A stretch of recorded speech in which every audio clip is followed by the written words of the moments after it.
Buenos días, profesor y compañeros. Mi nombre es José Daniel Gutiérrez Daza. Hoy les voy a explicar el trabajo de metodología de la investigación en la tarea Componentes Metodológicos, segunda parte. En este caso voy a explicar lo que es el planteamiento del problema, objetivos y justificación. Vamos, vamos con el planteamiento del problema. Es sino afirmar y estructurar. En este caso, al momento de plantear el problema, nosotros estamos afirmando y estructurando el problema. Se selecciona el tema o una idea, pero no se coloca al principio. Primero se tiene que formular el problema o una pregunta hacia el problema. Para el planteamiento del problema toca tener en cuenta qué es el problema de investigación. Es un hecho, fenómeno o situación que incita a la reflexión y al estudio. Este es lo que digamos nos da una idea o lo que nos llama la atención al momento de hacer o resolver algún problema. Hay aspectos del problema. Está la descriptiva, que es la mostrar la situación de estudio o mostrar lo que está pasando, y la formulación, que es elaborar la pregunta de reflexión sobre el tema. En el caso de la formulación, después de haber descrito lo que hemos visto, vemos lo que más nos llama la atención y lo que queremos saber para poder hacer la formulación. Después está la importancia, que permite conocer la situación que va a dar a estudiar, mostrando sus principios, sus principales rasgos, y dimensiona el estado actual de la situación o aspecto que se va a estudiar. Es importante tener las dimensiones en lo que uno va a trabajar y saber la situación de estudio o el tema de interés que le ha llamado la atención. Después están los criterios para planear el problema. El problema debe expresar una relación entre dos o más variables.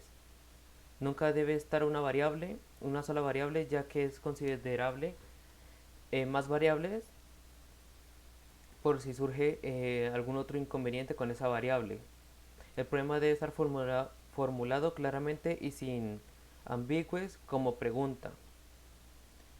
El problema siempre debe de ser claro, saber entender qué problema tiene uno o al que quiere llegar a responder. Y en mi caso pues busqué que es ambigüe porque no sabía qué era, y es comportamiento, hecho, palabra o expresión que puede entenderse o interpretarse de diversas maneras. Después pasamos al planteamiento. Debe implicar la posibilidad de realizar una prueba empírica, debe poder observarse en realidad. Y después pasamos a enunciar un problema. Al momento de enunciar un problema es contar lo que está pasando. Nosotros lo que observamos lo estamos, digamos, dictando o narrando lo que ese sería el problema. El problema se formula cuando el investigador dictamina o hace una especie de pronóstico sobre la situación. En este caso es cuando ya hemos observado el problema y lo hemos narrado, pues ya sabemos, digamos, en palabras cuál sería el problema que se ha llegado o que se quiere resolver. Después pasamos a la conceptualización del problema.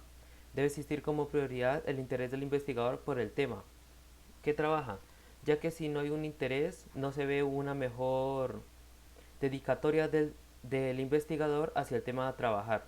El interés permite un buen funcionamiento teórico, concepto y conexiones de ideas bastante más sólidas.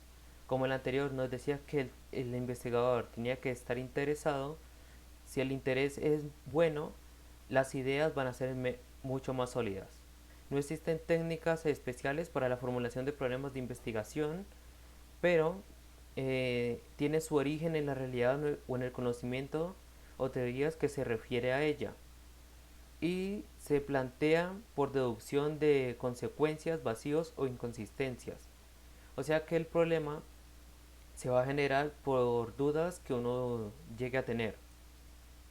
El objetivo son los resultados que se obtienen en la investigación, como son las respuestas al problema, y son los resultados o logros esperados de la misma, como podría ser la deducción de lo que causó aquel problema. Toca tener aspectos importantes al establecer objetivos.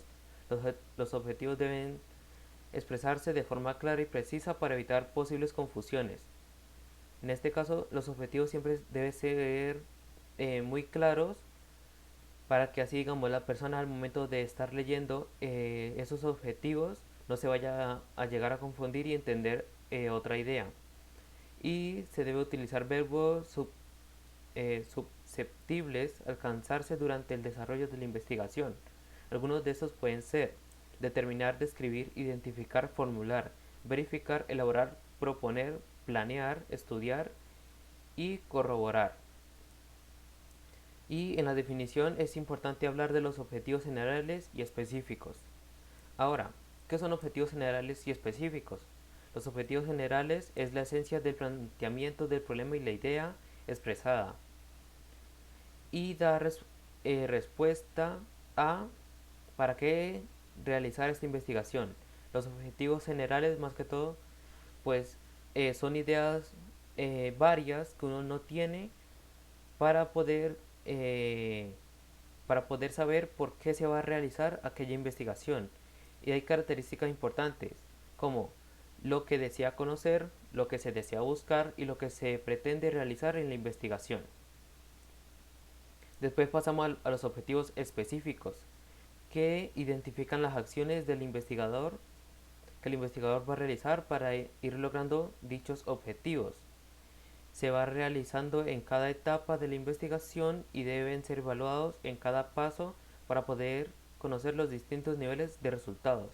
En el caso de los objetivos específicos, se ayuda con los objetivos generales y con este se llega a una idea más precisa y algo más concreto. Y la suma de los objetivos es igual al objetivo general y por lo tanto los resultados esperados de la investigación. Luego pasamos a la justificación de la investigación.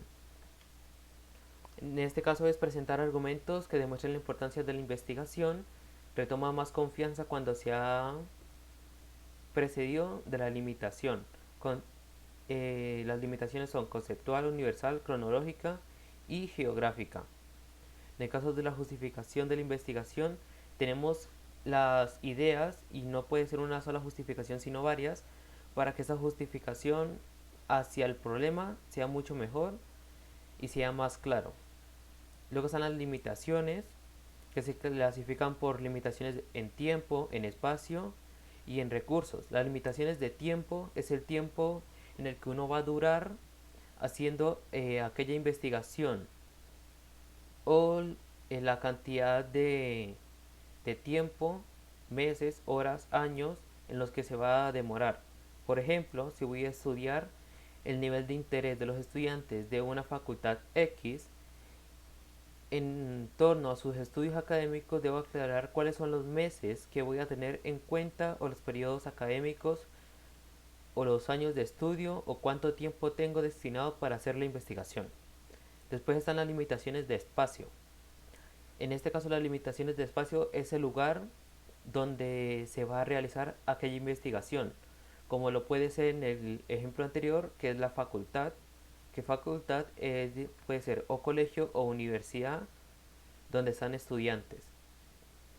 Luego están las limitaciones en recursos, que es digamos los materiales o las personas, los materiales o la cantidad financiera que posiblemente se tenga que tener en aquella investigación.